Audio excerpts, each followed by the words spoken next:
El lenguaje es un proceso cognitivo que nos permite pasar las ideas a señales para poder comunicarnos con nuestros pares. Es una habilidad que ya poseía el ser humano moderno, por lo que no sabemos a ciencia cierta desde hace cuánto es que poseemos esta capacidad para comunicarnos. Sin embargo, se piensa que esta capacidad ya tiene cientos de miles de años, ya que pudo haber sido una herramienta de suma importancia para transmitir las ideas de los nuevos descubrimientos de los objetos que iban descubriendo.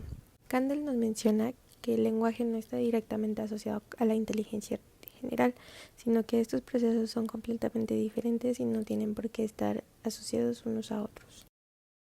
Esta capacidad solo se ha visto en nuestra especie, ya que, por ejemplo, en el caso de los niños, solo los niños humanos son capaces de entender, analizar y reproducir el lenguaje, gracias a un circuito neuronal específico que se encarga de la adquisición del lenguaje.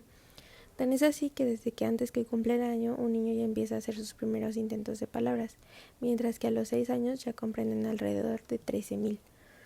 Si bien hay animales que pueden reproducir o hacer intentos de producir palabras, solo se ve como un simple condicionamiento, ya que no tiene la habilidad de analizar y utilizar adecuadamente el lenguaje, menos de enseñarlo, algo que complica la investigación de este complejo proceso cognitivo, ya que en los modelos animales no se puede estudiar a ciencia cierta, ya que se ha mostrado que a pesar de tener las mismas áreas en el cerebro, no están dedicadas a las mismas funciones. Más aún en el caso del lenguaje.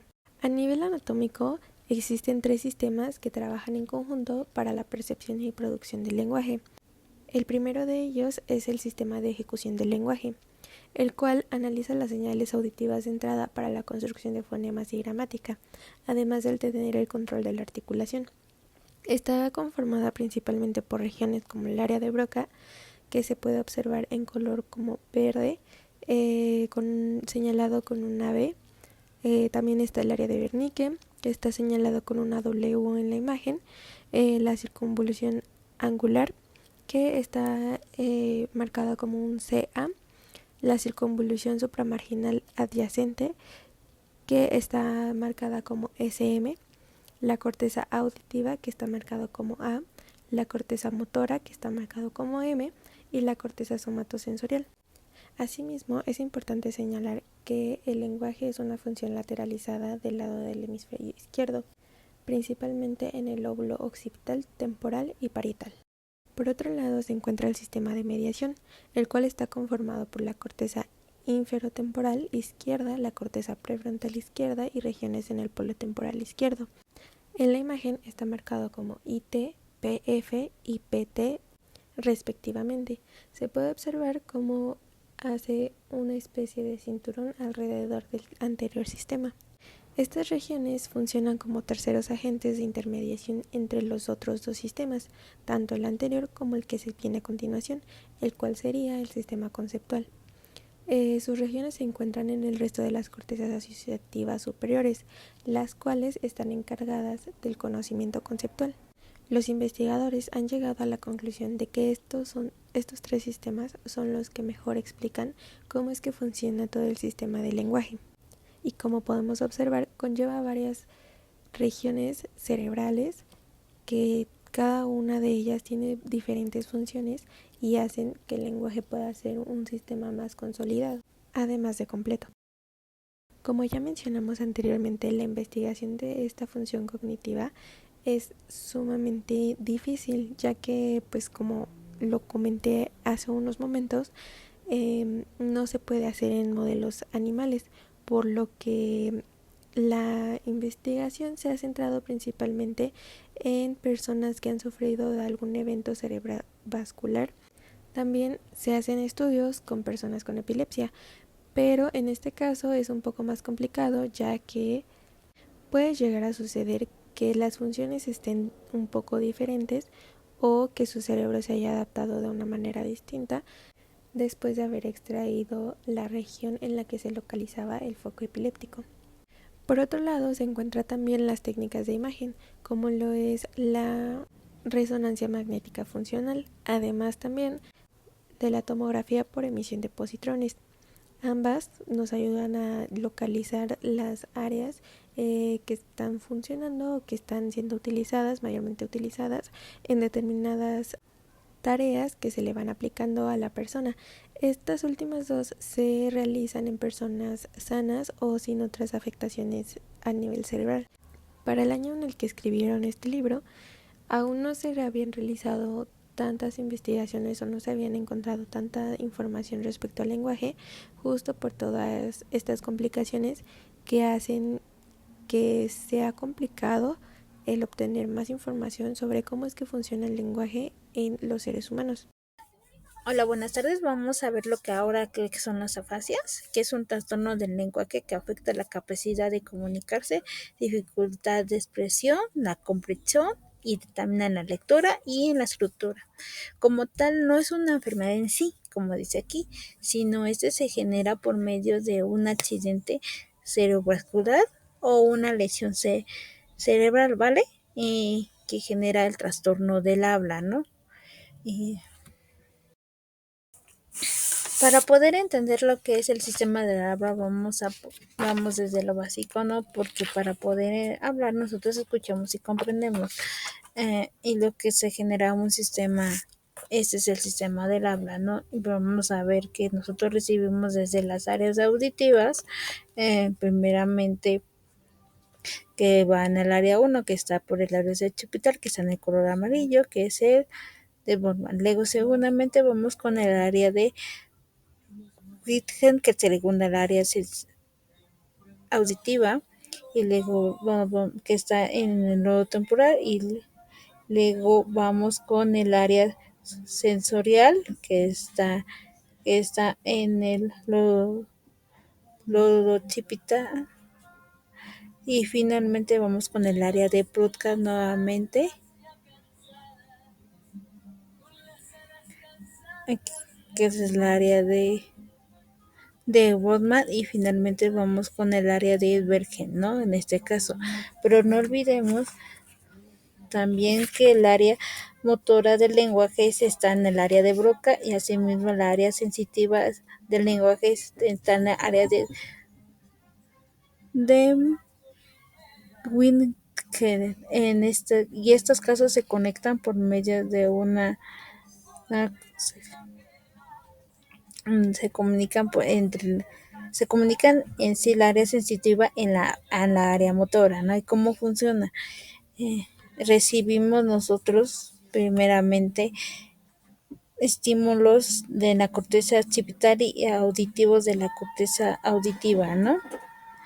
Y estos nódulos se encuentran en el nodo temporal y llega hasta la área de Whitney, ¿vale? Y no olvidemos que el área de Whitney interpreta el lenguaje,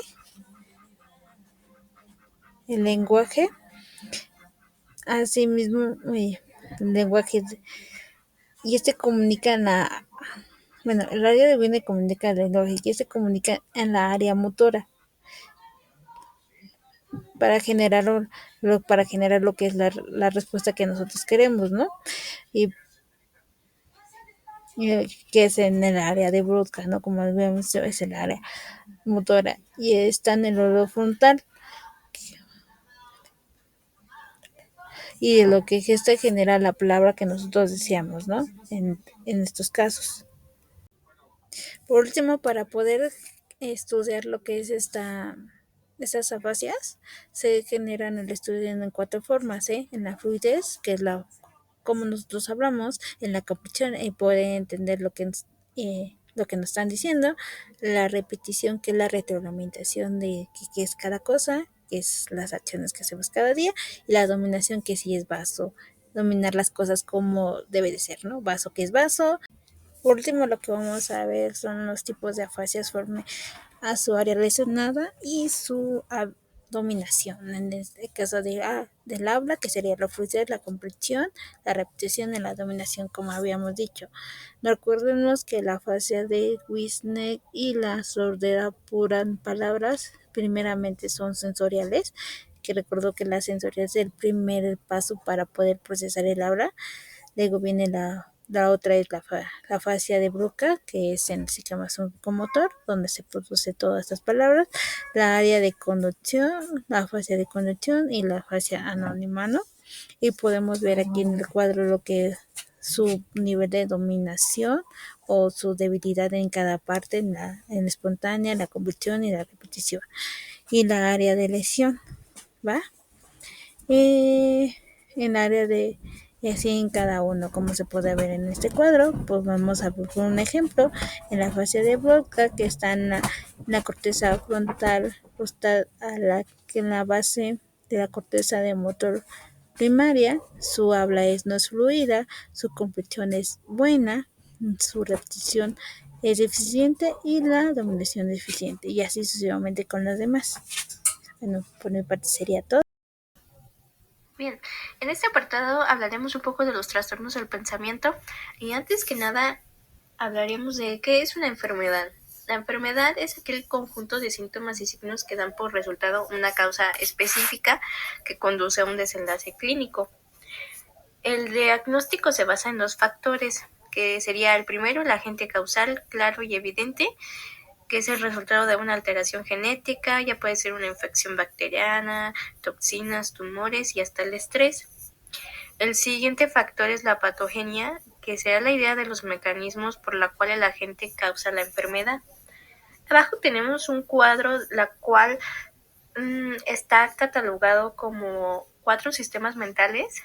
En las enfermedades psiquiátricas se clasifican en estos sistemas mentales que afectan tanto la cognición, el afecto, la inteligencia y la conducta social. Aquí podemos ver que trastornos de la cognición, como la esquizofrenia y el delirium, trastornos del estado del ánimo, como trastornos afectivos y estados de ansiedad, los trastornos de aprendizaje, que son aquellos como retraso mental o demencia, y finalmente trastornos del comportamiento social, que son trastornos de la personalidad. Bien, los trastornos del pensamiento tienen como característica que se clasifican conforme lo que el explorador ve y lo que el paciente siente o refiere, y cuando estos síntomas aparecen juntos se constituye un síndrome. El trastorno mental se caracteriza según su evolución natural, ya sea por la aparición de signos y síntomas en momentos específicos en la vida del paciente y la evolución que esta enfermedad va a tener con el tiempo. De este lado tendremos los enfoques para definir una enfermedad mental, lo que son 3 enfoques. La primera, que sería la respuesta a un tratamiento específico, es decir, que una enfermedad responda de manera específica a cierto grupo de fármacos, aunque si bien estos no sean eficaces para otras enfermedades. Como un ejemplo aquí, la enfermedad maníaco-depresiva va a responder al tratamiento con litio, pero esto no significa que otras enfermedades vayan a responder igual. El segundo enfoque va a ser la anatomía patológica. Esta va a examinar los cambios en las estructuras y funciones del tejido afectado. Es decir, que, por ejemplo, las enfermedades neurológicas se confirman examinando los cambios estructurales y funcionales de la parte afectada. Esto va a aportar información sobre la patogenia de la enfermedad y las diferencias con otras enfermedades médicas. Finalmente, el último enfoque será la causalidad, cual será la identificar los agentes causales y descubrimiento de alteraciones moleculares específicas para determinar la causa de la enfermedad. Es decir, que un síndrome es la manifestación de una enfermedad, pero no es la única causa. El síndrome puede originar enfermedades específicas diferentes. Bien, Bleuler denominó que el trastorno era una fragmentación de la mente y que los procesos cognitivos estaban separados de la voluntad, el comportamiento y la emoción. Los trastornos del pensamiento son aquellos patrones anormales del pensamiento que pueden afectar a una persona, cómo percibe, cómo procesa y cómo recibe la información. El trastorno del pensamiento, como ideas delirantes, obsesiones, pensamientos intrusivos, trastornos en la forma del pensamiento, alteraciones en la lógica, coherencia y organización del pensamiento. Estos son las características de los tipos de trastornos del pensamiento. Entre ellos estamos hablando de la esquizofrenia, lo cual estamos mencionando en este apartado, la cual se divide en subtipos, que es la esquizofrenia paranoide que es la que más prevalece en hombres y predomina el delirio sistemático de la persecución. La esquizofrenia desorganizada va a comenzar a temprana edad y se presenta un profundo deterioro de la personalidad. Finalmente tenemos la esquizofrenia catatónica, que será la que predomina el mutismo y las posturas anómalas. En las características de las personas con esquizofrenia, va a llegar un momento en el que podemos percibir de las personas que tienen esta enfermedad que se pueden reír al mismo tiempo que están relatando un acontecimiento trágico o simplemente no mostraron ninguna emoción, como esto se le llama el afecto aplanado. La esquizofrenia se caracteriza por episodios psicóticos en los cuales las personas no son capaces de examinar la realidad de manera correcta. Esto puede decir que también sean incapaces de examinar creencias y percepciones realistas. Y va a existir una pérdida del análisis de la realidad en conjunto con alucinaciones auditivas o visuales, delirios, pensamientos incoherentes o alteración de la memoria y confusión. Bien, en esta parte neuroanatomía de las alucinaciones en la esquizofrenia va a ser mediante los ganglios basales, van a ser los que reciben la aferencia de amplias zonas de la corteza cerebral, como los lóbulos frontales, parietal y temporal, las cuales se proyectarán a la corteza frontal y a la inferotemporal. La corteza inferotemporal va a ser aquella que participe en el reconocimiento y la discriminación de objetos visuales, como reconocimiento de caras. Aquí se va, bueno, estas zonas como los ganglios basales y la corteza inferotemporal van a estar relacionadas en esta neuroanatomía de las alucinaciones, porque, por ejemplo, el bloque de los ganglios basales puede ocasionar alteraciones en la percepción visual. Estas alteraciones son, como ya hemos visto, características de la esquizofrenia, y las alucinaciones pueden deberse a una excesiva estimulación de los receptores de dopamina en el estriado visual, lo que va a inducir a un aumento de la actividad en el núcleo de la parte reticular, aumentos anómalos a las aferencias talámicas en la corteza inferotemporal, y también se van a presentar alteraciones importantes en el flujo sanguíneo en distintas zonas del encéfalo. La tomografía obtenida mediante la emisión de positrones va a demostrar activaciones en los núcleos talámico, en el estriado, en el hipocampo, en la región paralímbica, en la corteza del cíngulo y corteza orbitofrontal. Esta activación o interacción de estos de estos sistemas nerviosos va a proporcionar la base neuroanatómica de la conducta en pacientes con esquizofrenia.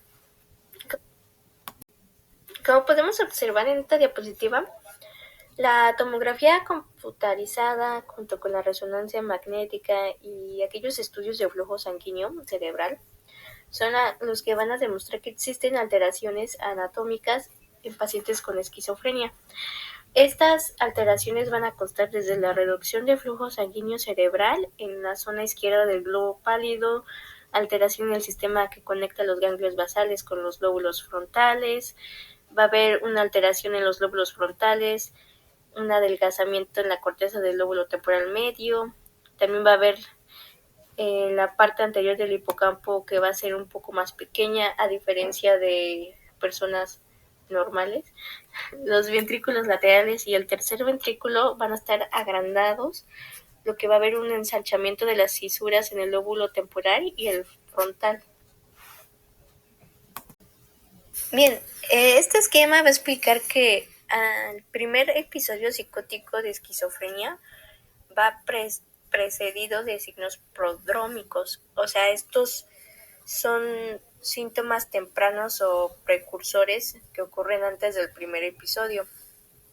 Son una advertencia en ese sentido, son aquellos conjuntos de síntomas, por así decirlo, que podemos indicar que un episodio psicótico va a estar cerca. Estos cambios sutiles en el comportamiento o estado de ánimo, como aislamiento social, retraimiento o deterioro del funcionamiento habitual, conductas o ideas extrañas, incluso el abandono de higiene personal y el afecto aplanado, que como ya habíamos dicho es la ausencia de alguna emoción. Lo que le va a seguir va a ser uno o más episodios psicóticos, pero estos van a estar prolongados en diferentes lapsos de tiempo. Aquí va a haber pérdida del sentido de la realidad, alteraciones de la memoria, delirios y alucinaciones. A veces estos episodios están separados y el paciente no está abiertamente psicótico, sino está actuando de una manera excéntrica, socialmente aislado. También puede no tener capacidad de excitación emocional y hay impulso social muy poco, hay pobreza del habla e incapacidad para mantener la atención. Como podemos decir, cada recaída se acentúa al deterioro. Es decir, al menos el 33% de los pacientes con esquizofrenia se deterioran progresivamente, porque en pacientes con trastornos afectivos presentan ciclos de recaídas y recuperación, pero la mayoría de los trastornos psiquiátricos, que son como la esquizofrenia, va a ser devastador para el ser humano y va a atacar aproximadamente al 1% de la población mundial, como también afecta de más gravedad a los hombres que a las mujeres, y 2 de 3% de la población en general va a presentar un trastorno esquizotípico de la personalidad, que es una forma más leve de la enfermedad. Bien, vamos a tener dos síntomas, unos negativos y positivos en la esquizofrenia. Los síntomas del periodo no psicótico van a ser los que llamaremos síntomas negativos. Estos van a ser los que reflejen la ausencia de las conductas sociales e interpersonales normales. Van a haber en estos síntomas negativos algunas alteraciones en la anatomía del cerebro, como ya le hemos mencionado anteriormente, el agrandamiento de los ventrículos y la pérdida del tejido cortical. Por consiguiente, también va a haber la pérdida de funciones ejecutivas como la planificación, la memoria. Van a afectar toda actividad que requiera de área de asociación prefrontal. Estas manifestaciones o síntomas negativos van a ser crónicos en la esquizofrenia y van a ser las más difíciles de tratar. Y por el otro lado tenemos los síntomas positivos, que van a indicar la presencia de comportamientos anómalos particulares. Para que exista un diagnóstico de esquizofrenia, va a tener que prevalecer los síntomas durante al menos 6 meses y tiene que existir una fase psicótica residual. Durante este periodo que tengan las personas con esquizofrenia, durante este episodio psicótico deben de presentar al menos uno o más de los 3 síntomas positivos, que son el primero, el delirio.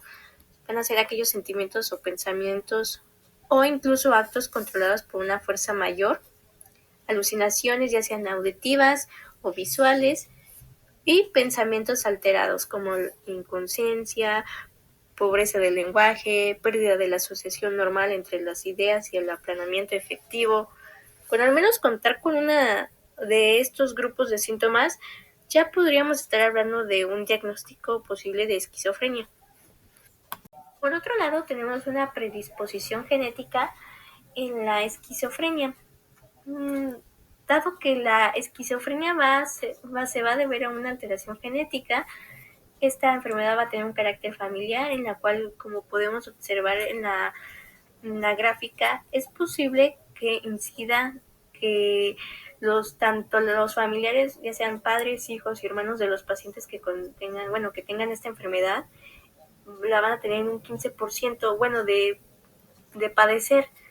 Aunque no todos los trastornos genéticos tienen este carácter familiar, también la riqueza, la pobreza, los hábitos y los valores van a jugar un papel importante en la predisposición de esta enfermedad.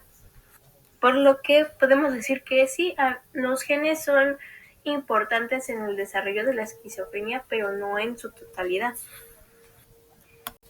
Como por último tenemos los antipsicóticos eficaces. Van a haber 2 tipos de antipsicóticos, los típicos y los atípicos. En general, estos fármacos van a actuar sobre el sistema dopaminérgico para tratar la esquizofrenia. Estos fármacos, por ejemplo, típicos son las fenotiacinas, las butirofenonas, los tiazotenos, que estos van a ser los que se unan a los receptores dopaminérgicos de estos y van a producir efectos secundarios en el sistema extrapiramidal, pero la única desventaja es que van a tener efectos secundarios como sequedad de boca y trastornos del movimiento. En el otro grupo tenemos los atípicos, que van a ser la clozapina.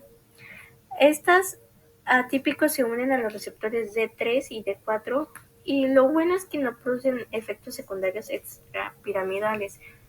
Todos los fármacos mitigan o van a tratar de mitigar o eliminar los delirios junto con las alucinaciones y algunas alteraciones del pensamiento. Bien, de manera rápida, los receptores D1 y D5 van a estar uniéndose a la proteína G5, y esta va a activar la adenilciclasa, que es una enzima que convierte el trifosfato de adenosina en el monofosfato de adenosina cíclico. Y estos receptores van a ir principalmente a las neuronas de la corteza cerebral y del hipocampo, como también a las neuronas del núcleo caudado, y van a tener poca afinidad para la mayoría de los diferentes tipos de antipsicóticos. Los antipsicóticos típicos tienen gran afinidad por los receptores D2 y por lo tanto son los que van a tener acción terapéutica en esta enfermedad de la esquizofrenia. Lo que va a comprender la parte los receptores D3 y D4 son capaces de inhibir la adenilciclasa, los cuales se van a expresar en un grado de neuronas del núcleo caudado, en el putamen, en el núcleo accumbens y también en el núcleo amigdalino, como también en el hipocampo y algunas partes de la corteza cerebral. Los receptores D2 se van a expresar en el caudado y en el putamen. Estos receptores van a contribuir tanto como a algunos lugares de acción terapéutica, como también van a ser los responsables de los efectos secundarios de los antipsicóticos en los sistemas extrapiramidales. Solo que hay que hacer un poco de énfasis en los receptores D2 y D3, que son los que van a estar más presentes en las neuronas dopaminérgicas, que van a funcionar como autorreceptores inhibidores y van a controlar tanto el ritmo de activación de las neuronas como la liberación de la dopamina. Esto es por el potencial de acción en las terminaciones nerviosas. Pero hay una gran, no incógnita, pero sí se ha explicado que las alteraciones de la transmisión sináptica dopaminérgica son asociadas a los síntomas esquizofrénicos. Esto es decir que el exceso de transmisión sináptica de dopamina puede contribuir a la expresión de la esquizofrenia.